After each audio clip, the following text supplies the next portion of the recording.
சொல்லாம கொள்ளாம பின்னாடி வந்து நின்னீங்க, பயந்துட்டேல்ல. சாரிங்க. சரி தள்ளுங்க. ஏங்க என்னாச்சு? ஏன் திரும்பிட்டீங்க? ஒன்றும் இல்லைங்க. ஏங்க சிரிக்கிறீங்களா? ஐயோ அப்படிலாம் இல்லைங்க. ஏங்க சாரிங்க, நீங்க கீழே விழுந்துருவீங்களோன்ற பயத்துல தான் உங்களை பிடிச்சிட்டேன். பரவாயில்லைங்க.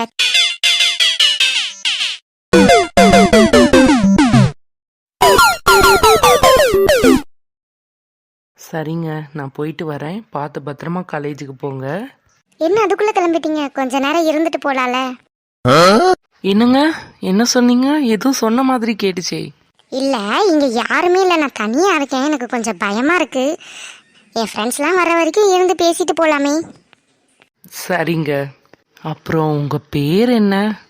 ராதிகா. உங்க பேரு? சேது. நல்லா இருக்குங்க பேரு. உங்க பேரும் தான். அண்ணே இங்கே நிறுத்துனே, இறங்கிக்கிறேன். ஏன் பிரியா, இந்த இங்கனுக்குள்ள இறக்கி வர இரு. இல்லைண்ணே, நீ தான் என்னோட அண்ணேன்னு தெரியாது. தெரிஞ்சா என் கூட யாரும் பேச மாட்டாங்க. அதான் நீ அப்படியே லவ் பண்றல, அந்த காரணத்துக்காக தான். இங்கே இறக்கி விடுனே, நான் தெரியாத மாதிரியே போய்க்கிறேன். பாவம், என்னால உனக்கு கஷ்டம் இல்ல. அட போடா லூசு பயலே, இப்படிலாம் சென்டிமெண்ட்டாக பேசாத, உனக்கு செட் ஆகவே இல்லை. நீ சந்தோஷமா இருந்தா எனக்கு அதுவே போதும். சரிடி, இறங்கிக்கோ. ராதிகா வாடி. பிரியா. என்னடி ரொம்ப நேரமா நின்றுட்டு இருக்கியோ? அப்படிலாம் இல்லடி, கொஞ்ச நேரத்துக்கு முன்னாடி தான் வந்தேன். டேய் டேய் சேது, இங்க என்னடா பண்ற? நீங்க இங்க என்ன பண்றீங்க சார்? நான் என் ஆளை பார்க்க வந்தேன். நீ எதுக்குடா வந்த? நானும் அதுக்கு தான் வந்தேன். என்னடா, என்ன உனக்கு ஆள் இருக்கா? இவ்வளோ நாள் நீ சிங்கிளா தானே இருந்த? இல்லைடா, நீ உன் ஆளை பார்க்க வந்தேல, அதை பார்க்கறதுக்காக நான் வந்தேன்னு சொல்ல வந்தேன். நல்லாவே சமாளிக்கிற. இருந்தாலும் உண்மை ஒரு நாள் வெளியே வரும்ல மகனே, உன்னை அப்போ வச்சுக்கிறேன்டா.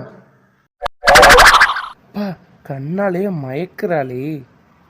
Excuse me. சொல்லுங்க. கொஞ்சம் வழி விடுறீங்களா?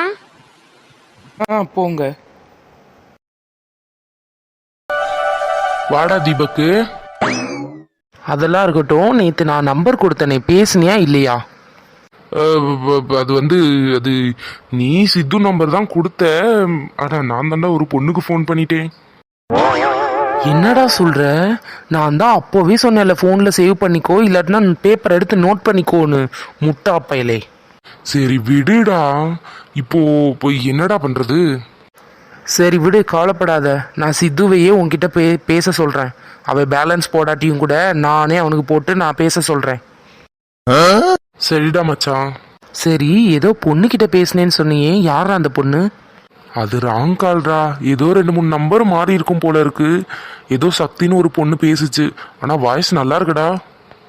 ஏண்டா வாய்ஸாடா உனக்கு சோறு போட போகுது? உனக்கு அந்த பொண்ணை பிடிச்சிருக்கா? பேசணும்னு தோணுதா? அப்படி தோணுச்சுன்னா பேசிடு. டேய் நீ வேற ஏன்டா, பொண்ணு கையால் இது வரைக்கும் நான் அடி வாங்கினதே இல்லை. அப்படி அடி வாங்க வச்சிடாதடா.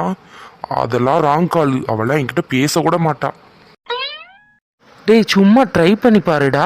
திரும்பவும் ஃபோன் பண்ணு. நல்லா பேசினானா பேசு, அப்படி இல்லாட்டி திரும்பவும் நம்பர் மாற்றி கூப்பிட்டோன்னு ஏதாவது ஒன்று சொல்லி கட் பண்ணுறா. அது அது எப்படா சரியா வரும்? வேண்டாடா. இதனால அந்த பொண்ணுக்கு ஏதாவது பிரச்சனை வந்து அது எனக்கு கஷ்டம் இல்லை. அப்படியா? ஒருவேளை அந்த பொண்ணு உனக்கானவளா இருந்து நீ அந்த வாய்ப்பை மிஸ் பண்ணிட்டீனா அப்புறம் கடைசி வரைக்கும் இப்படி சிங்கிளா தெரிய வேண்டியதான். நான் சொல்ற கடமைக்கு சொல்லிட்டே, இதுக்கு மேல ஓ இஷ்டம். டேய் நீ வேற சாபம்லாம் விடாதடா. உன் வாயிலிருந்து நல்ல வார்த்தை தான் வரணும். ஏன்னா நீ எது சொன்னாலும் பழிக்கும். சேச்சா இல்லை மச்சான், நீ நல்லா இருக்கணும் தானே நான் நினைப்பேன். உனக்கு எப்படி சாபம் விடுவேன்? சொன்னேன், எனக்காக ஒரு தடவை பேசி பாருடா. சரிடா, நான் பேசிட்டு உன்கிட்ட சொல்றேன். சரி, நான் கிளம்புறேன்.